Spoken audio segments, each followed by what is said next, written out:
ติงแซม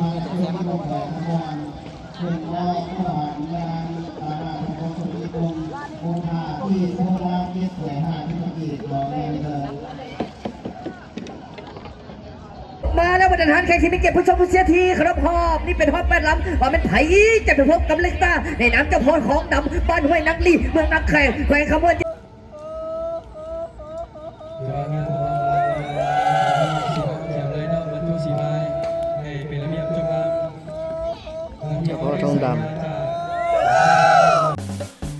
ก่อนหับชมคลิปฝากกดไลค์กดแชร์และกดติดตามทางช่องเพจและเฟซบุ๊กหรือช่อง YouTube คำมั่นวิธีเล่า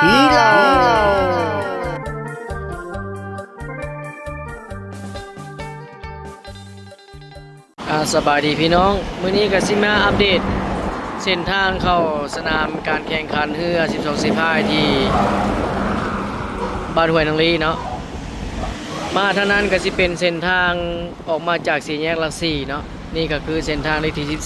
13นี่มาแต่เวียงจันทน์เนาะก็สิเข้าเส้นนี้เนาะพี่น้องเนาะอันนี้คือเส้นทางเข้าสนามเด้ออยู่ปากทางเลขที่13เพื่อติดป้ายเนาะป้ายเบียร์ลาวแล้วลงไปเส้นนี้เนาะทางไปสนามเส้นทางไปเส้นเดียวกับไปโนนคำเนาะมาฮอดจุดทางเข้าเนาะอันนี้คือปากทางเข้าก็อยู่ไปห้านอาหารต้นตาลนี่ก็คือทางเข้าเนาะทางเข้าสนามนี้สะดวกสบายเนาะเพิ่นปูไปตรงปูคอนกรีตมาแล้วทางเข้ากับประมาณนี้ทางเข้าสนามแต่ปากทางนี่เข้าไปกับประมาณ200-300 เมตรก็ฮอดสนามนะเข้ามาเรื่อยๆอันนี้ก็คือสิเป็นร้านอาหารไหว้หวานกายเข้าไปเรื่อยๆจากร้านอาหารไหว้หวานเข้าไปประมาณ100 เมตรร้านค้าเริ่มลายแล้วเนาะตอนนี้ออนงานแล้วร้านค้ายาวเหยียดเลยร้านค้า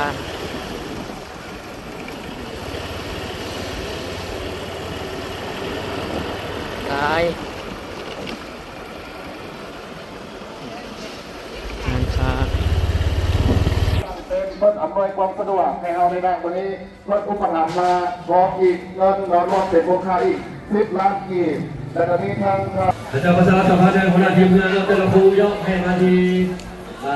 ทางกรรมการของพวกเราเพื่อในตัวสลาก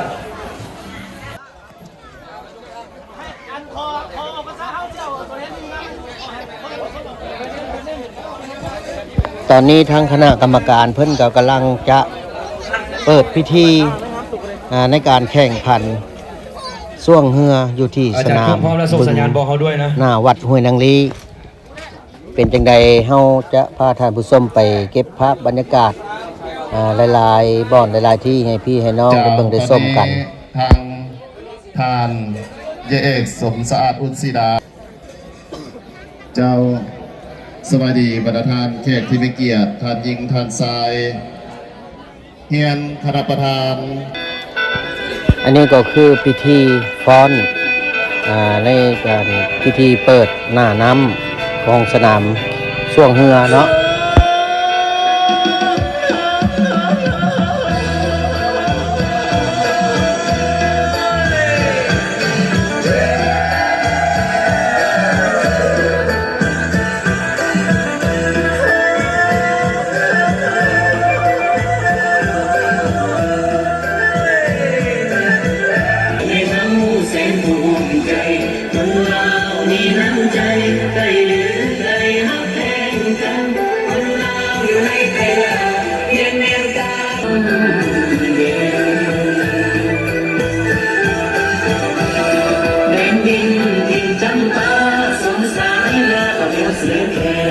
ธรรมชาติสวยงามแห่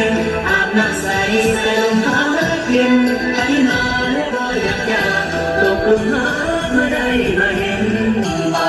ดีหลายบ่อยดีที่ศึกษา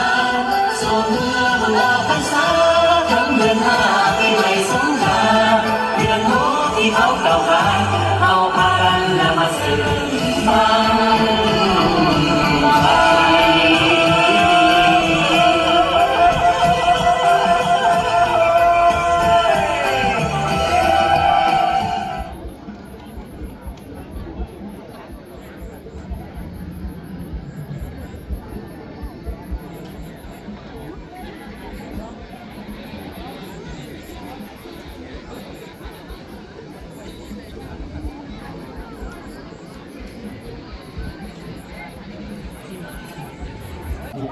นี่คือพิธีเปิดงานถือว่าสำเร็จแล้วพี่น้องตอนนี้ทั้งนักสีพายแต่ละทีมกำลังเอาเรือออกไปสู่จุดปล่อยพร้อมๆกันถือว่าแต่ละลำแต่ละเล่มถือว่าได้เอาไปสู่จุดปล่อย เพื่อว่าทางคณะกรรมการเพิ่นจะได้ปล่อยลงมาทีละคู่เนาะ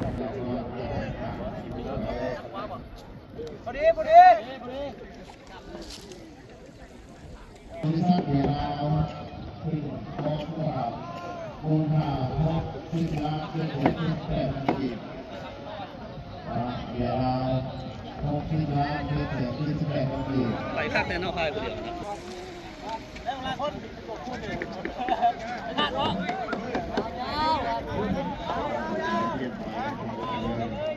ตลกหูเดือดเพิ่งเราสิพายนี่ก็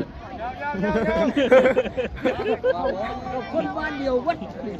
กับโครงการนั่นเชียว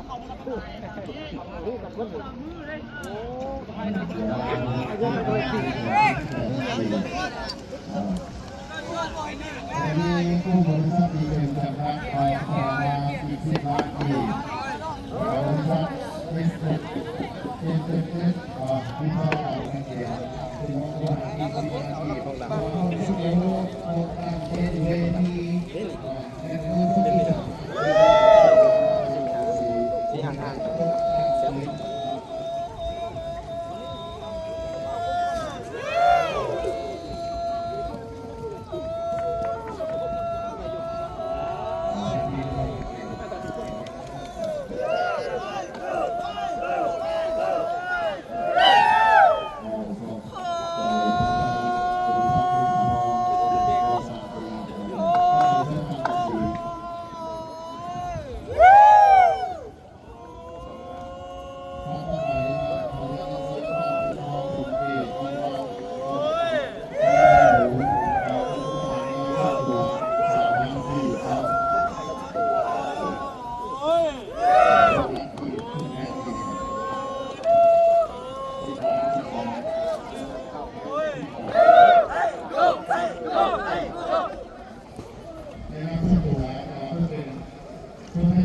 มันโมเป็นสีสันเข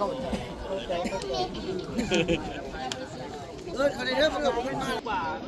นี่มันเสียเสาจากบ้านเราพอพอ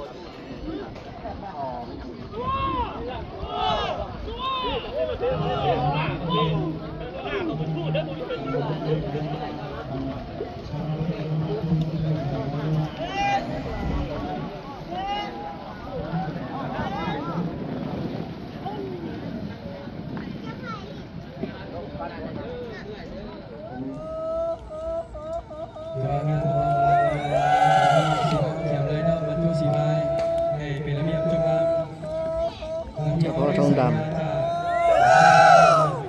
สีพายวันนี้มีแต่ในที่สำคัญนะครับในการจุดแห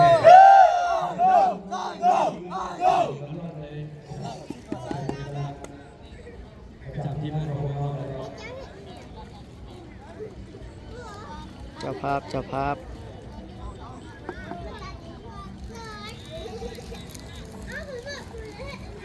ขอบใจทุกทีมงานที่ให้กองเลยเรา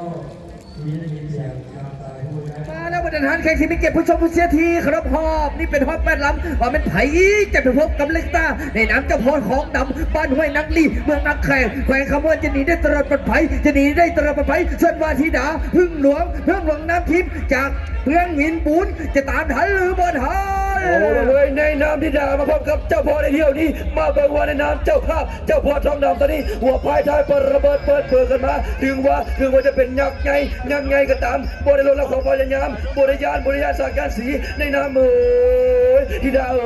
ดาพึ่งหลวงตอนนี้สายจะ1 ถึง 2ยงที่3 3 จะ4ปีกันมาจะเบิ่งตามสายตาเจ้าภาพในน้ำเจ้าพ่อทองดำตีแหงแซงหนีแล้ว เอาเลยเสียกันนะพี่น้องมาบ้างว่าที่ดาพึ่งหลวงจะหนีได้ตลอดปลอดภัยที่ดาพึ่งหลวงจะมาเป็นทองดำพึ่งหลวงทองดำพึ่งหลวงทองดำพึ่งหลวงทองดำแต่วางไม่ไปไหลเข้า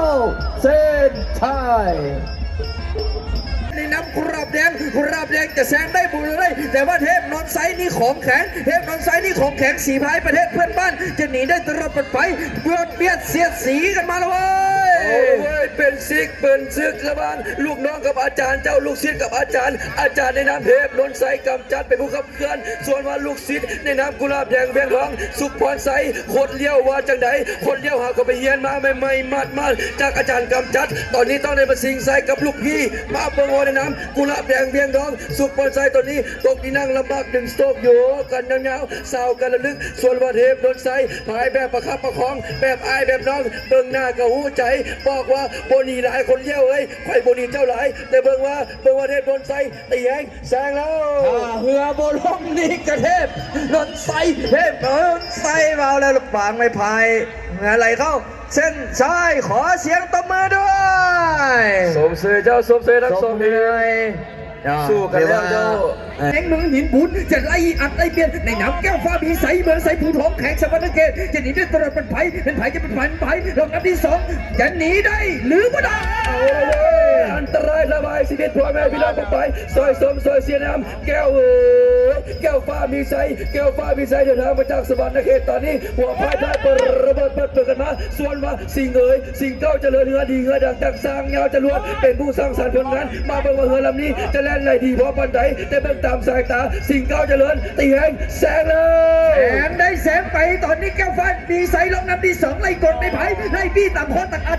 เปรียบต่างเสียต่างสีต่างคนเอาไว้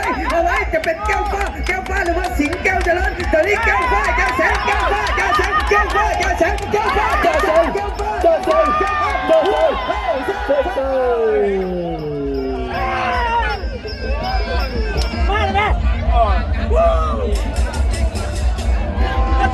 ห้วยนางลี่ให้ได้ในน้ำ3 กล้วย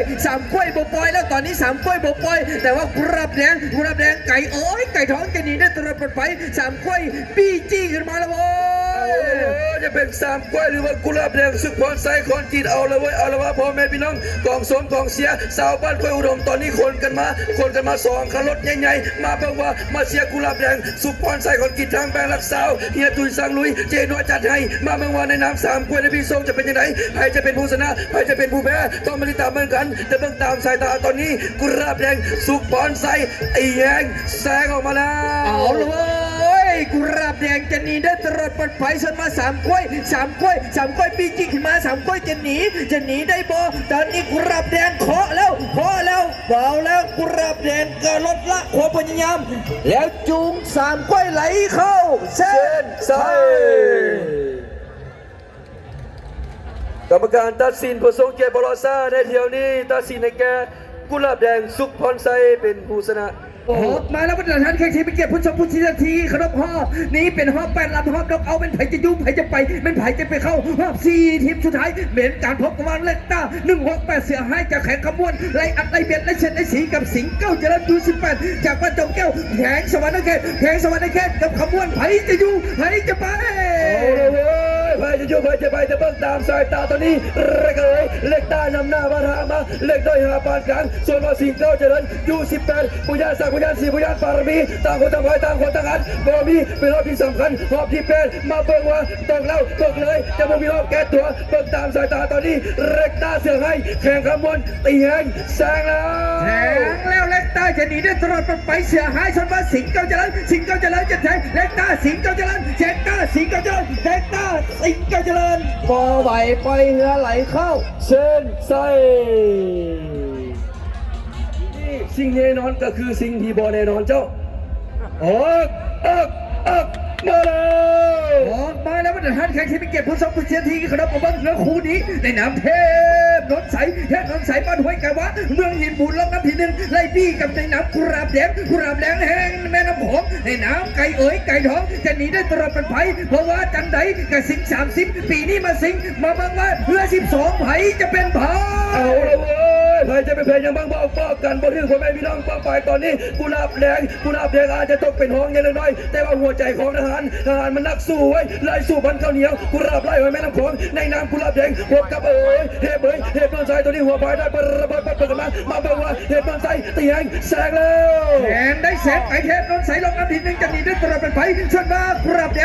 แดงจากเมืองปากสันจะตามทันหรือบ่ทันตอนนี้กุหลาบแดงตกนี่ที่น้องบ้านเห็นไอเทพนนท์ใสหนีเทพนนท์ใสหนีแล้วปล่อยเหือไหลเข้า เส้นไส้ ตบมือสมเสยเป็นเกียรติในเหือห่อ8ลำด้วย